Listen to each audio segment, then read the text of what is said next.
అవతార పురుషుడు అనగానే టక్కున శ్రీ మహావిష్ణువే గుర్తుకు వస్తాడు.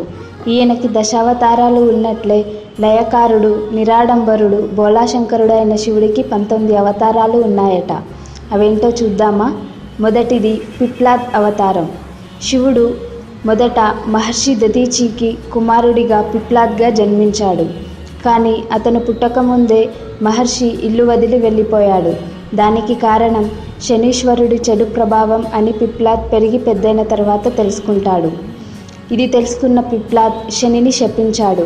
ఆ శాపం వల్ల శని అనేక బాధలు అనుభవించాడట. అతని దీనస్థితిని చూసిన పిప్లాద్, నీకు శాప విమోచనం ఇస్తాను, కానీ 16 సంవత్సరాల లోపు వయసు వారిపై నీ ప్రభావం ఎప్పుడూ ఉండకూడదు అని చెప్పి విమోచనం ప్రసాదించాడట. అందువల్లే శనీశ్వరుడి ప్రభావం తమపై పడకూడదని శివుడిని పిప్లాద్గా పూజిస్తారు. రెండవది నంది అవతారం. పూర్వం షిల్లాద అనే మహర్షి ఉండేవాడు. అన్ని విద్యలు ఉన్న అపరజ్ఞాని అయిన సంతానం లేకపోవడం వల్ల చాలా బాధపడేవాడు. పుత్రుల కోసం తపస్సు చేయడం ప్రారంభించాడు. సంవత్సరాలు గడిచినా తన శరీరం మొత్తం చెదలు పట్టినా సరే తన తపస్సుని ఆపలేదు. ఇది చూసిన మహాశివుడు తనకు ప్రత్యక్షమై ఏం కావాలో కోరుకో అని అడిగాడు. అప్పుడు షిల్లాద, స్వామి నాకు సంతాన ప్రాప్తిని ప్రసాదించండి అని అడిగాడట.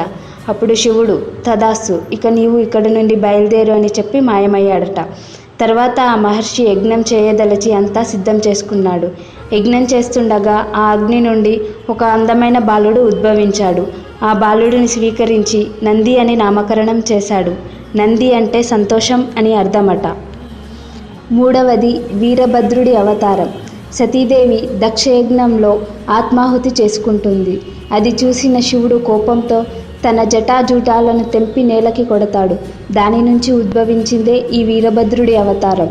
ఇది శివుని యొక్క అతి భయంకరమైన రూపం. పుర్రెల దండ ధరించి, అతి భయంకరమైన ఆయుధాలను ధరించి, 3 కళ్ళులతో నిప్పులు చిందిస్తూ కోపంలో యజ్ఞం దగ్గర దక్షిణి తలను నరికేస్తాడు. నాలుగవది భైరవ అవతారం. ఒకరోజు బ్రహ్మ, విష్ణు ఇద్దరు ఒకరంటే ఒకరు గొప్ప అని గొడవ పడుతుంటారు. సకల వేదాలు, 3 దేవతలు శివుడే గొప్పవాడు అని చెప్పినా వినకుండా గొడవకు దిగుతారు. ఇది చూసిన మహాశివుడు లింగరూపంలో ఉద్భవించి దీని యొక్క ఆది అంతాలను కనుక్కోమని వాళ్లకు చెప్తాడు.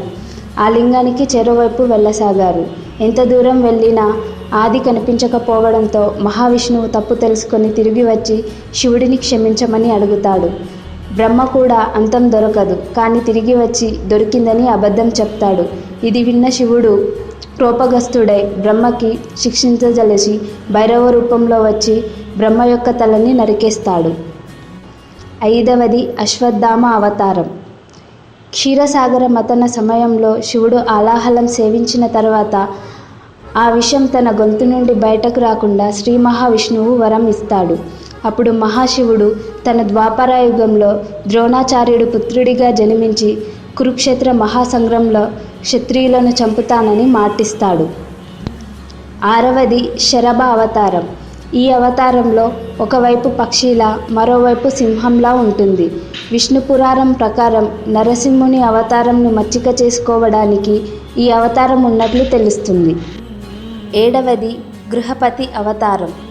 శివుడు భూలోకంలో విశ్వనాథ్ అనే బ్రాహ్మణుడి ఇంట జన్మిస్తాడు. ఆ బాలుడికి గృహపతి అని నామకరణం చేస్తాడు. కానీ మహర్షి నారదుడు ఈ బాలుడు కొద్ది రోజుల్లో మరణిస్తాడు అని ఆ బ్రాహ్మణ దంపతులకు చెప్తాడు. తల్లిదండ్రుల చింతను దూరం చేయాలని హిమాలయాలకు వెళ్ళి శివుడిని ప్రసన్నం చేసుకొని మరణాన్ని జయించి తిరిగి వస్తాడు. ఎనిమిదవది దుర్వాస అవతారం. శివుడు లయకారుడు. శివుడి ఆజ్ఞ లేనిదే చీమైనా కుట్టదు అంటారు. అలా శివుడు విశ్వాన్ని క్రమశిక్షణలో ఉంచడానికి ఈ అవతారాన్ని ధరించినట్లు చెప్తారు. 9వది హనుమాన్ అవతారం. పూర్వం ఒక అప్సర కన్య శాపం వల్ల భూలోకంలో అంజనాదేవిగా జన్మిస్తుంది.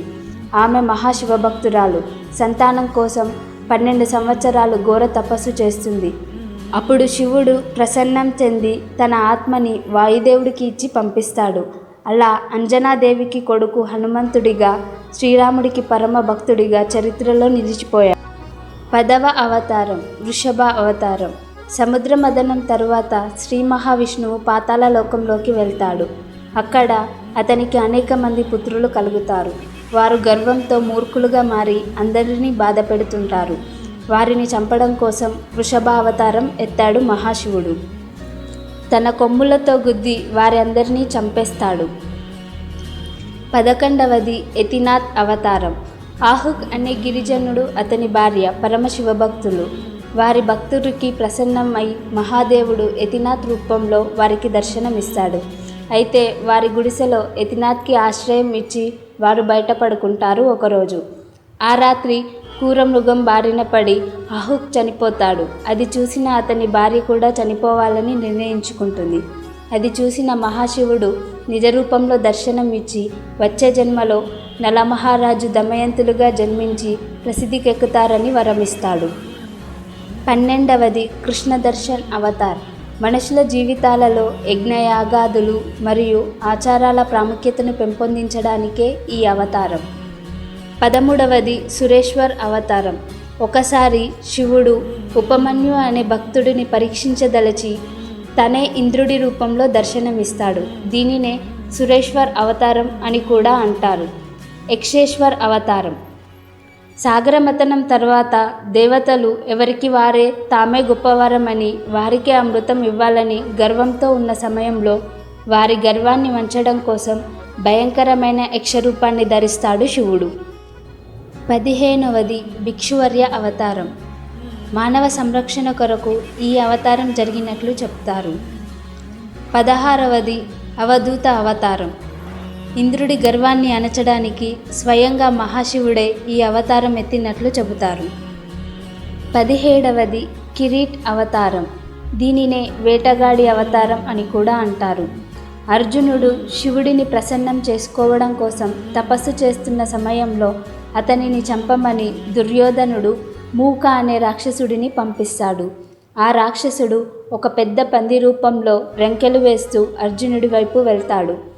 అక్కడే వేటగాడి రూపంలో ఉన్న శివుడు ధ్యానం నుండి భంగం పొందిన అర్జునుడు ఒకేసారి ఆ పంది మీద బాణం వేసి చంపేస్తారు.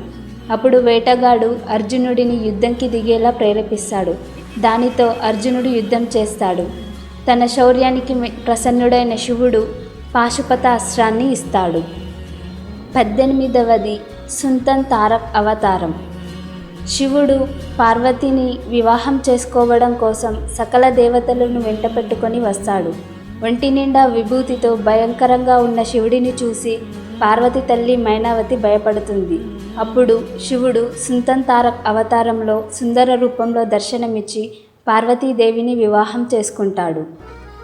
19వది బ్రహ్మచారి అవతారం. పార్వతీదేవిని పరీక్షించడం కోసం ఈ అవతారం ధరించినట్లు చెబుతారు.